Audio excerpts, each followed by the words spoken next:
apprehended that the friar would not only traverse his views, but might have inspired Hippolita with the resolution of taking sanctuary. Impatient to unravel this clue, and to defeat its success, Manfred hastened to the convent, and arrived there as the friar was earnestly exhorting the Princess never to yield to the divorce. "Madam," said Manfred, "what business drew you hither? Why did you not await my return from the Marquis?" "I came to implore a blessing on your counsels," replied Hippolita. "My counsels do not need a friar's intervention," said Manfred; "and of all men living, is that hoary traitor the only one whom you delight to confer with?" "Profane Prince," said Jerome, "is it at the altar that thou choosest to insult the servants of the altar? But Manfred, thy impious schemes are known. Heaven and this virtuous lady know them. Nay, frown not, Prince. The Church despises thy menaces.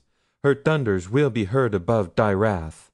Dare to proceed in thy cursed purpose of a divorce, until her sentence be known, and here I lance her anathema at thy head." "Audacious rebel!" said Manfred, endeavouring to conceal the awe with which the Friar's words inspired him. "Dost thou presume to threaten thy lawful Prince?" "Thou art no lawful Prince," said Jerome; "thou art no Prince. Go, discuss thy claim with Frederic, and when that is done—" "It is done," replied Manfred. "Frederic accepts Matilda's hand, and is content to waive his claim, unless I have no male issue." As he spoke those words, 3 drops of blood fell from the nose of Alfonso's statue. Manfred turned pale, and the Princess sank on her knees. "Behold," said the Friar, "mark this miraculous indication that the blood of Alfonso will never mix with that of Manfred." "My gracious Lord," said Hippolita, "let us submit ourselves to heaven.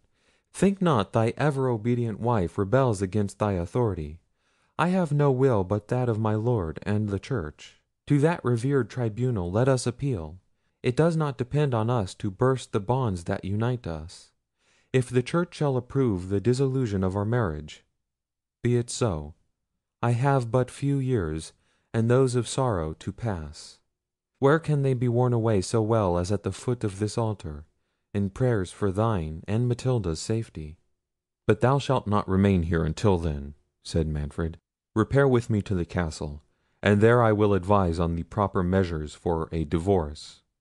But this meddling Friar comes not thither. My hospitable roof shall never more harbour a traitor. And for thy Reverence's offspring," continued he, "I banish him from my dominions. He, I ween, is no sacred personage, nor under the protection of the Church. Whoever weds Isabella, it shall not be Father Falconara's started up son." "They start up," said the Friar, "who are suddenly beheld in the seat of lawful princes. But they wither away like the grass, and their place knows them no more." Manfred, casting a look of scorn at the Friar, led Hippolita forth, but at the door of the church whispered one of his attendants to remain concealed about the convent, and bring him instant notice if anyone from the castle should repair thither. Chapter 4